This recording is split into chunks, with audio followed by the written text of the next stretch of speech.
ここは日本埼玉県のあるところ、竹林の奥に鎮座する才の根道場では、今日も尺八の高みを目指す者たちが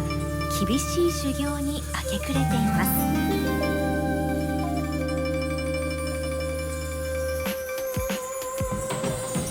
帯渚上永大輔登山流尺八師範への道。皆さんこんにちは、帯渚です。マスター鷹山です。はい、ということで、前回は尺八について改めて基礎からやっていったんですけれども、尺八を始める時一番最初の回にね、持ち方なんてやりましたけど、今度は音を出そうと、音の出し方、ぜひコップの吹き方の回もね、思い出してもらいたいんですけれども、顎でここを塞いで息がちょうどこの歌口というところに当たって、中と外2つに分かれて息が行ったり来たりする、その振動が音になるので、ここに息を当てていく。で、穴は一つも最初塞がない方が音が出しやすいので、その状態でまずは音が出せるのを目指していくという感じなんですけれども、帯さん、音を出す時に何か心がけてることってありますか？尺八歴が長くなっても、はい、やっぱりたまに全然音が出ない時もあるんですよね。なんとなくこの斜め下ぐらいっていうざっくりとした感じでしかやってないんですけど、はい、なかなか、ちょっと出してもらっていいです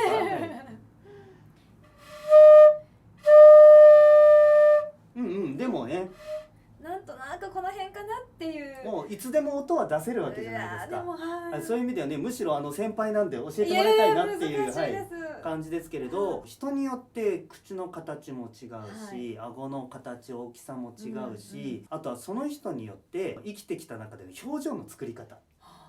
笑い方とか、口の片側だけこう上げて笑う人もいますよね。ちょっとニヒルな笑いをする人とか、人によって正解違うんですよ。唇の厚さも違うし、吹くっていう時に唇が出る人もいるし、唇を突っ張る人もいるし、下唇が出る人、上唇が出る人、上唇が上に出ると息は下に向かうので、人によっていろんな癖があるから、絶対にこうすれば大丈夫ですよってアドバイスをここで言うのは難しいので、ぜひいい本があります。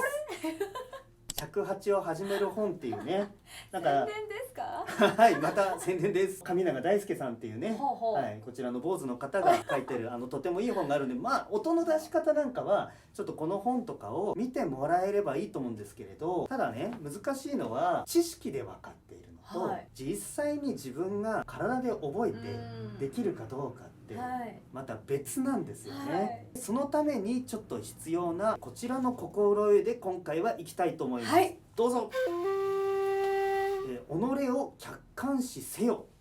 ということで、己を客観視できてないです。はい、今日はこんな道具をちょっと使ってみたいと思います。尺八。はい、ということで、ちょっと皆さんからあんまり見えないかもしれないですけど、姿鏡をここに、持ってきました。鏡を見て練習するのすごく大事だと思います。そういえばちょっと鏡見ながら吹いたことそんなないかもしれないです。特に独学の時ですね、先生がいれば先生が見て、そこをちょっとおかしいよとか教えてくれるんですけれど、先生がいない場合はもう自分が先生になるしかないので、知識として身についたことをちゃんとそういう風にできてるかどうかなっていうのを自分でチェックしていかないといけません。真ん中で吹いてるつもりでも唇を合わせて吹くと実はすんごい右側に偏ってる人、左側に偏ってる人とかいるんですよ。人の真ん中の感覚っていうのも違うし、あとこの間他のね生徒さんのレッスンしてて面白かったのが、鏡なしで最初やってたらその人ね、こう吹いてたんですよ。例えばね、いつもこうやって座ってこうやって仕事してんので、それがいつもなんだけれど、鏡を置いただけでこうやって吹き始めたの。確かに違くないですかって言ったんだけど、本人は何も違わないつもりなんですね。目の前に自分がいるという意識の違いだけで姿勢まで変わって、こうやって吹いてると尺八ってもうここほとんど塞いじゃうし、で背中が起きればこうやって角度が変わるので、そんな意識一つでも変わるよっていうところで、鏡はすごく大事だなと思います。原則として尺八の音を出す時には、上唇と下唇が同じ高さで、なるべくそのままリラックスした状態、無表情のまんまで真ん中だけ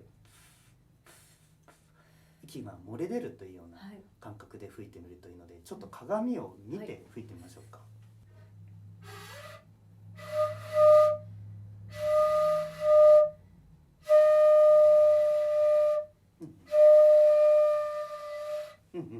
ですねいいですね。まあ帯さんはもう音が出てるので何ら問題はいやありません。唇の形も綺麗だし角度も安定してると思うんですけれど、人によってはちょっとした違いでこうなってしまっていたりこうなってしまっていたりする場合があるので、自分がいつもどんな角度でどんな口の形をして当てられているか、唇の高さはどうなっているのかとか、あと自分で見るだけでめっちゃ力入ってんなとか分かる場合もあるかもしれないです。はい。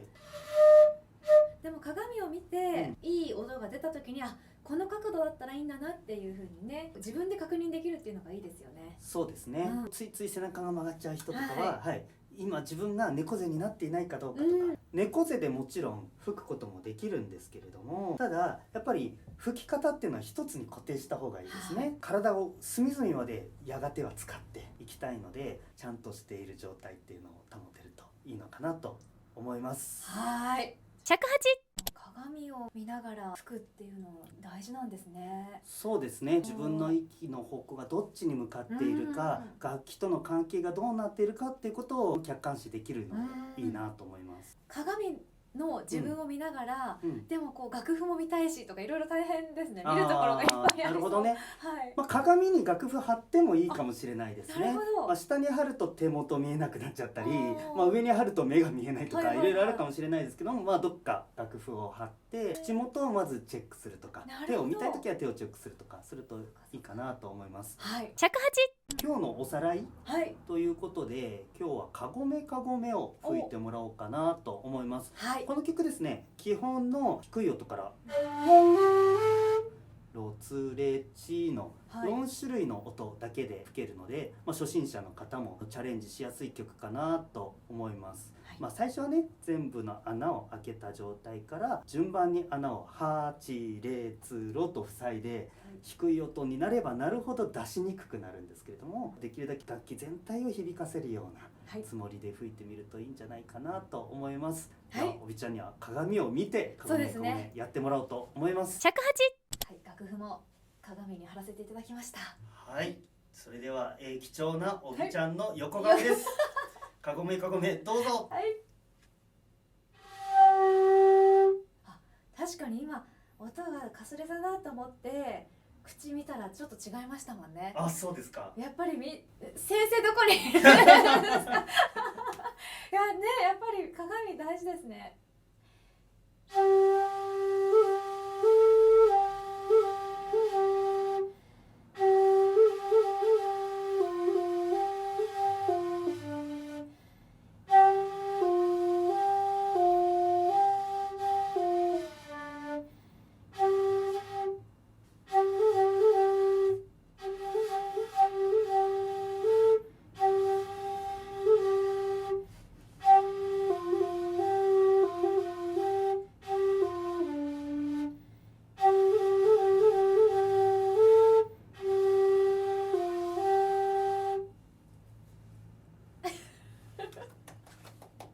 尺八。はい、ということで鏡に向かってやってもらいました。はい。どうです？いや、やっぱりちょっとかすれたなって思った時にパッと口見るとまた違うんだなっていう、口見ながら直したらいい音が出るとか、その繰り返しにできたので、日々の練習でもそうですね、入れていけばいいかなって。最初は視覚を頼りにして、やがては自分の姿が見えなくても体にも馴染んで、いつでも同じようにやれるようになるまで、まず鏡で確認してみる。もうね、口もそしたらこうちゃんとキープできますもんね。いい形にね。引き続き頑張っていきましょう。ありがとうございます。